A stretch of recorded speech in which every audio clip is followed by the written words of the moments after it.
Hello, Giants fans, and welcome to your Friday, August 12th edition of the Valentine's Views podcast here on Big Blue View Radio. And we have a game to review. The first New York Giants preseason game of 2022. Giants defeated the Patriots on Thursday night, 23-21, which the final score is probably the least important aspect of the entire game. And here to help me break down some of what we saw is Patricia Traina of Locked On Giants and Giants Country. How you doing today, Patty? I'm doing great. It was nice to actually see a real football game, a real Giants football game, even though it doesn't count. And a lot of interesting stuff to come out of Brian Dable's head coaching debut. Again, even though it was only preseason. Yeah, really, really interesting to get to see. We see training camp practices, but then it ratchets up to a whole different level, and we see some different things once the preseason games start. So just let me start with this, Patty. Just your sort of generic overview, generic take on what we saw last night. I was encouraged because in the past, the first preseason game, the Giants would often come out and look just totally bad. I mean, there was not a whole lot to get excited about in the first preseason game. They would look rusty. They would look like they were miles away from resembling a competent football team.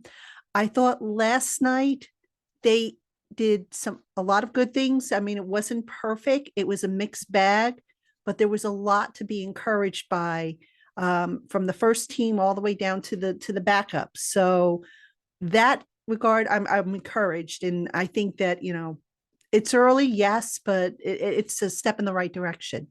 And I thought, the other thing or one of the things to talk about, you talked about the Giants sort of, looking a little better than they have in other preseason games. And Brian Dable addressed the operation on the sidelines. And I was encouraged, and I think he was encouraged by no wasted timeouts, no confusion.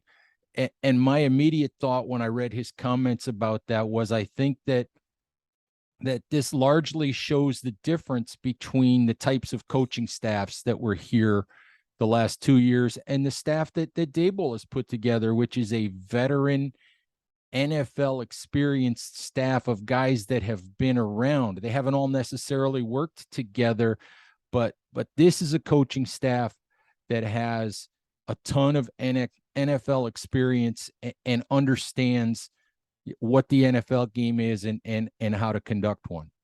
Yeah, that, and also you kind of get the impression that Dable lets his assistant coaches do what they need to do. He doesn't micromanage them. And we talk about this all the time. We talk about how ideally you want to have a CEO head coach, a guy who oversees everything. What you don't want is that CEO to suddenly micromanage. And I didn't get that impression just based on what we saw. There were decisions made. Obviously, the replay challenge. I was like, okay, why not? I know you question that, but look, who wants a replay challenge in the yeah, fourth but quarter of it's a part of the preseason game? operation. I It's part of the know, but I was operation. ready to go to sleep at that point, Patty. Oh gosh, you're hopeless. But no, I mean, like I said, you think of a CEO head coach, you think of a guy who's involved in every aspect of it, but not micromanaging. I didn't get that sense with Dable that he micromanaged. Kafka was upstairs calling the plays. Initially, I think Dable had said the plan was for both he and Wink Martindale to be down on the field, but at the last minute, I guess Kafka said, "Hey, I want to go upstairs," which is fine. And there were no substitution issues. There were no, it was a smooth operation, which, as you said, is important considering this is the first time this staff is really working together on a game day. All right, let's talk about the first team offense. Saw 2 series, field goal on the first series off a drive that took 12 plays. I thought, Daniel Jones looked decisive. Was good to see him run the ball without hesitation. Was good to see him say that he didn't think about his neck. I thought Saquon Barkley looked decisive.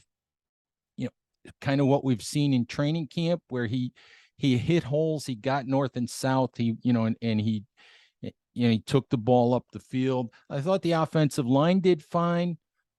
The only hiccup with that first group was Kenny Galladay's hands.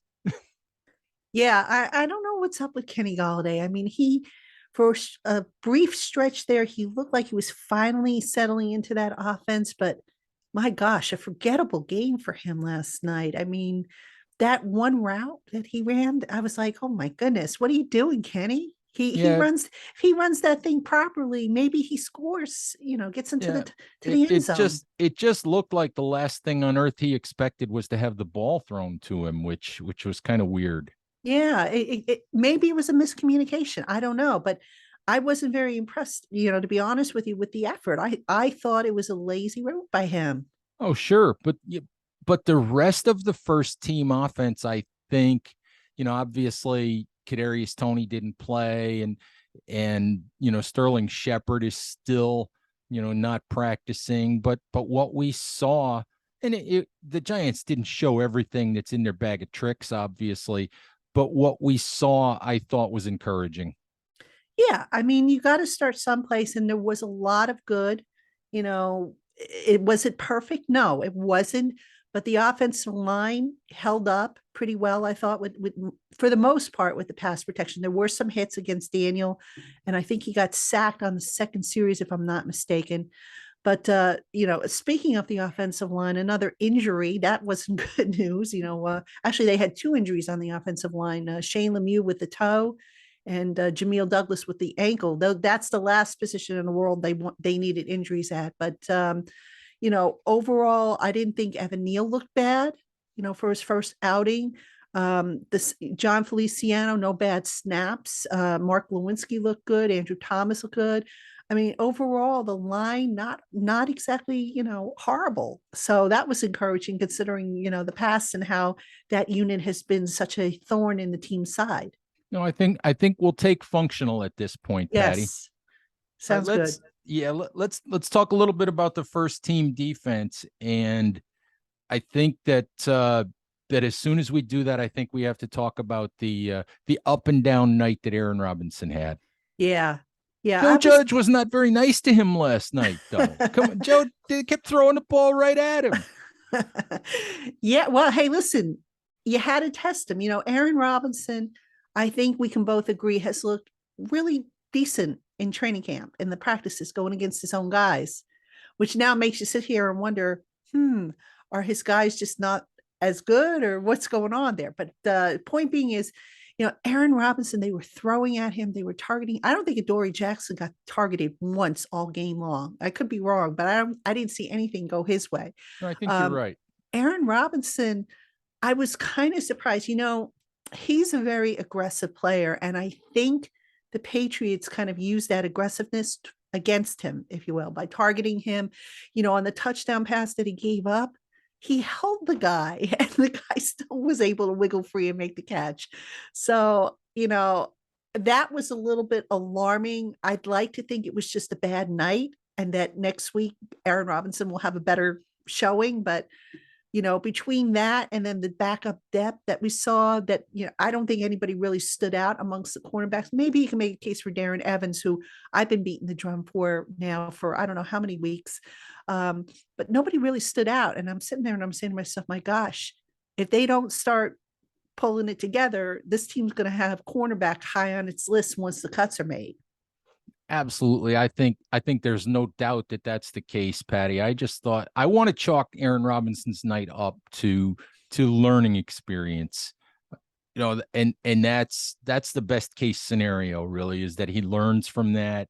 Uh, the taunting penalty, That you was know, whether iffy. whether it was iffy or not, guys have to understand the way things are called in the NFL now. If you stand over a player and make any sort of a gesture, you're going to get a flag. Sure. And and I think that was a good reminder for Aaron Robinson that, walk away or turn your Yeah. back and celebrate.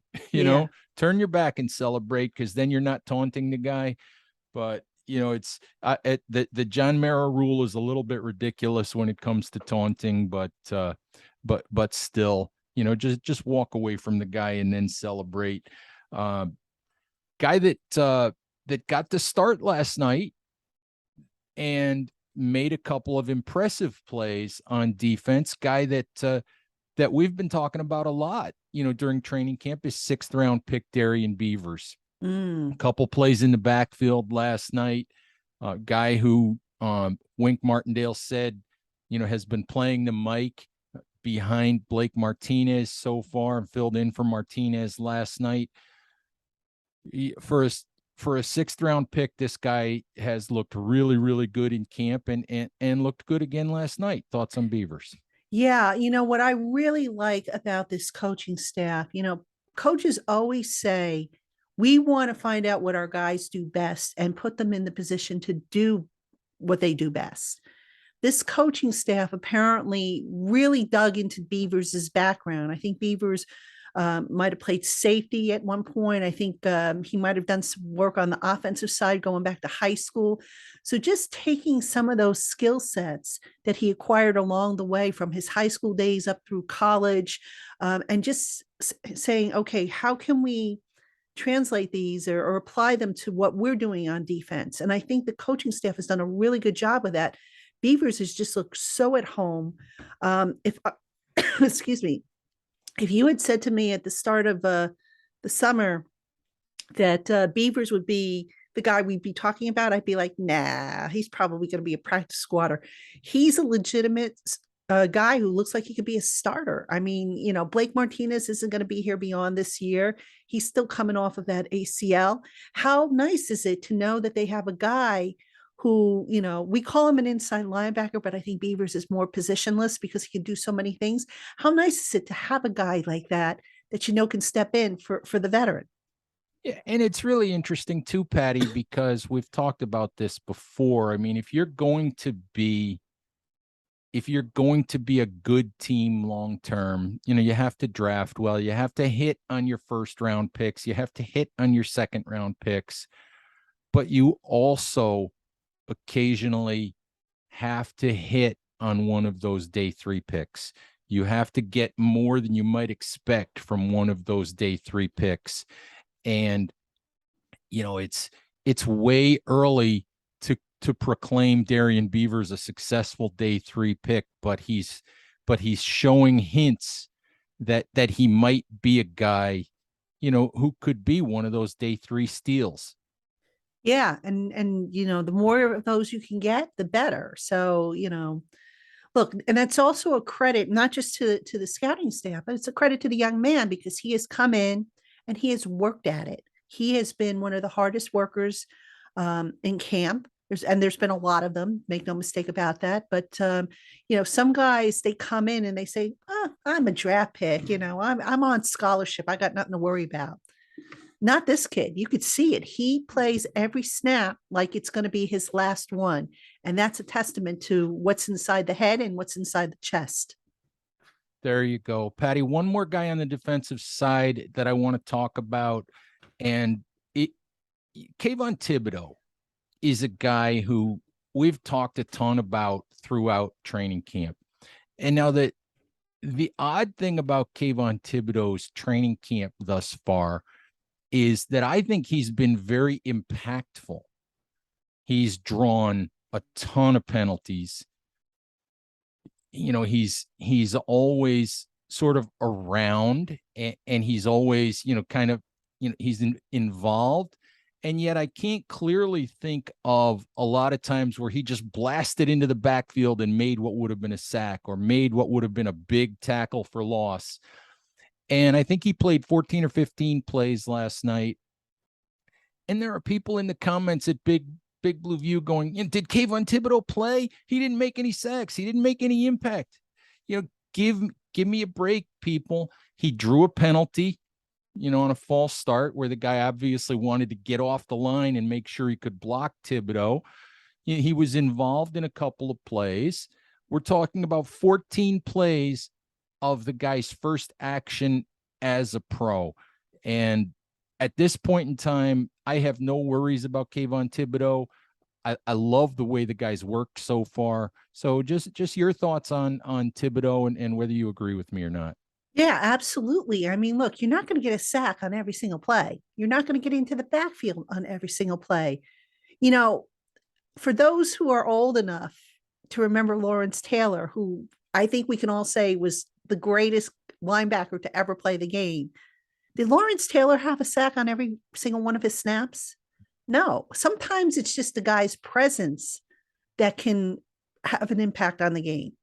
And, you mentioned that the Patriots jumped offside or had a false start rather because they were trying to get into position to block the young man. You mentioned some pass breakups that Thibodeau made. Those plays are, I mean, they count.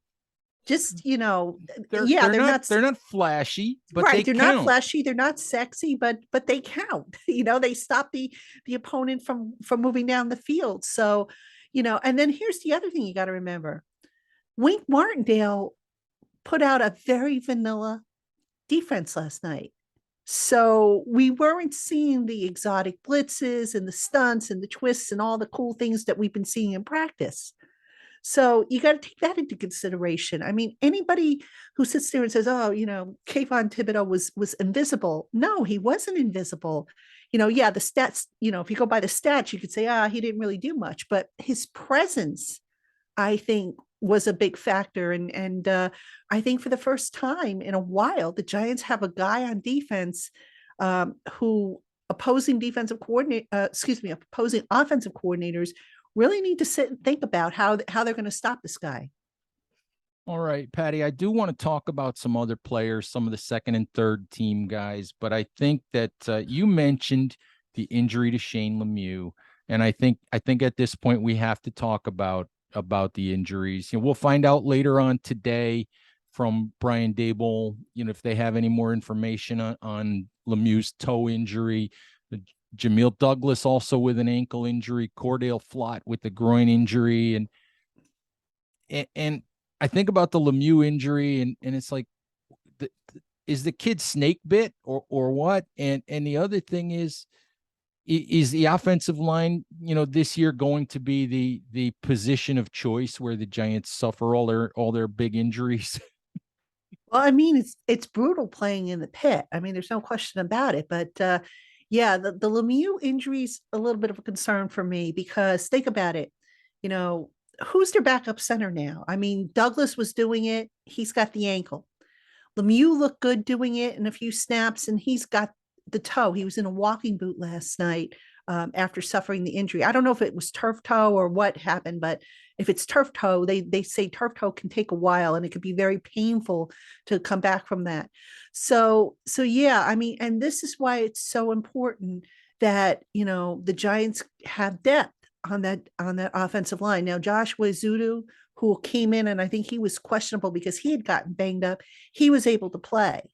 But you can bet anything that the Giants are going to be holding workouts in the coming weeks or the coming days, I should say. And they're going to be on the lookout for more offensive line because you can never have too many offensive linemen. And also, you got to look at, did some of the guys who maybe we thought might have been on the bubble get a reprieve now because, of this injury situation on the offensive line? So, yeah, that unit is so important to build continuity and to have the same five guys if you can, but it's just so hard to do it because, like you said, there's injuries. And I feel for Shane Lemieux because, he spoke to the media last week or a few days ago, whatever it was, and he was happy, he was excited, he was really, loving what the offense was doing, and he was glad he was finally feeling better from the knee injury. And then to see this, I mean, it's got to be devastating for the guy. Absolutely. But, when you talk about developing depth, and the one guy who really sort of maybe, made an impression last night was Ben Bredesen. Yeah. I think he played 64 snaps. He played pretty much exclusively at the center position. He's made some poor snaps throughout training camp, but we didn't see any last night. He seemed to hold up well in the middle. Mm-hmm. He seemed to snap well. Brian Dable, said after the game that he was impressed. And, the guy played 64 snaps last night, which had to be a whole lot more than he planned on playing. So Yeah. when you look at that competition there on the inside with Bredesen and Max Garcia and Jamil Douglas, I think that Ben Bredesen, when you look at the backup guys, Bredesen jumped to the front of the line last night. Yeah, and he was one of the guys before the game that I had as my veterans who basically need to show something, because we hadn't really seen anything or a whole lot from him. I think in the training camp practices, but he did have a solid game. And again, sometimes the injury situation will push a guy up the ladder, if you will. But listen, Bredesen came through when it mattered, and that was in a game scenario. Now, can he continue to build on that? That's what we need to see. There's an opportunity now because look, if Shane Lemieux was in a walking boot, I have a feeling he's not going to play next week against the Bengals. Probably will miss some practice time on top of it. Douglas, I don't know if that's a high ankle sprain, a low ankle sprain, or whatnot. He's probably going to miss a few days. So this is a really good opportunity for Bredesen to continue to build on it. He started off rough, like you said, with some of his snapping, and not a guy you really noticed. But opportunity is knocking. So will he answer the door? And other guys who sort of had opportunity last night. Saquon Barkley played, just a handful of snaps. Matt Breida didn't play. So we saw Jay Sean Corbin, we saw Antonio Williams, we saw a lot of Gary Brightwell. And to be honest, all three of those guys ran really well last night. They ran hard. I mean, you can credit the run blocking, for some of that, but all three of those guys, I thought, took advantage of opportunities last night and sort of stated a case for why they belong on the 53-man roster. Yeah, I just wrote an article over on Giants Country about the running back competition, and I went in and I kind of detailed some more stuff. I thought of the three, Antonio Williams was probably the most solid, and I say that because of the run blocking. I'm sorry, the pass protection. And I thought Williams was most solid in that area. Gary Brightwell ran well, but there was some missed pass pro that I saw, or some half baked pass pro ops. Um, didn't really see a whole lot from Sandro Platzkummer towards the end. I think he had 3 runs in a row. He was inserted after the 2-minute warning. Did help set up the game-winning field goal by getting them, I think to the 6 or the 7-yard line. I thought the rookie Joshua Corbin, he reminds me of a scat back. He is a scat back, a quick, shifty runner who can do things with the ball in his hands. I don't know if he's necessarily a between the tackles type of guy, but what's good about this collection of running backs beyond Breida and Barkley is that you have different styles, and it's just a matter of what's going to fit what the Giants want to do. So, do you say, okay, we keep Williams because he's probably the closest to doing everything? And do we put Corbin on the practice squad? Do we keep Brightwell because Brightwell can do special teams?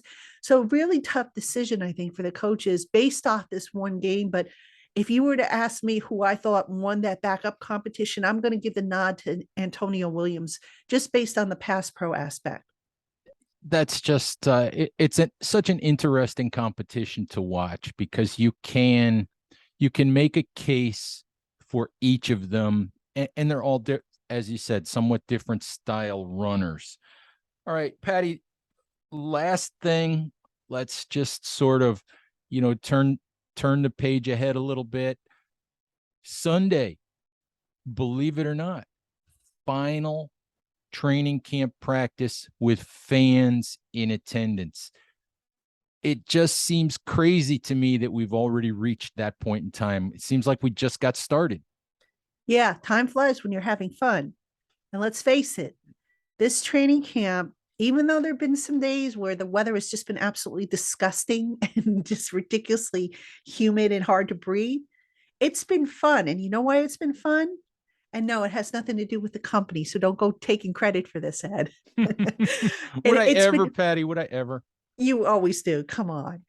It's been fun because if you think about it, this camp has been drama free for the most part. There's no contract holdout. There's no, guys complaining. There's just no drama. And it's gone that way going back to the spring.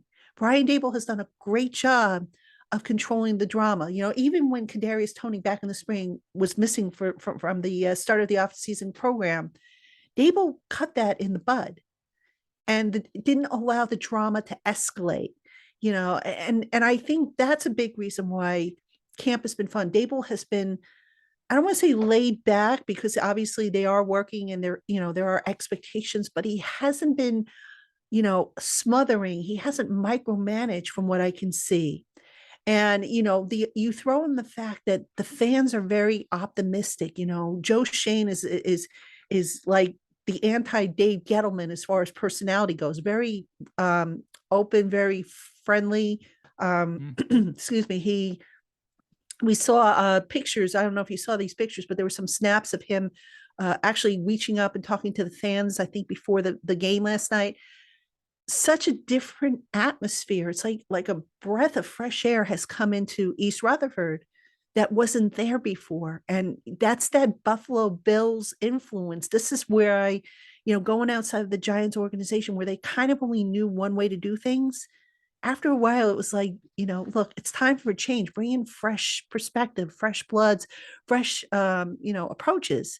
And that's why it's been so much fun. And the fans have responded. And I'm glad because, 2 years in a row, the fans weren't able to come out and see the team and get autographs and pictures and all that stuff. And this is, I would like to hope for the fans, and I don't want to speak for them, obviously, but I hope that the 2 years was worth the wait because they've had a really, positive experience, I think, for the most part at training camp.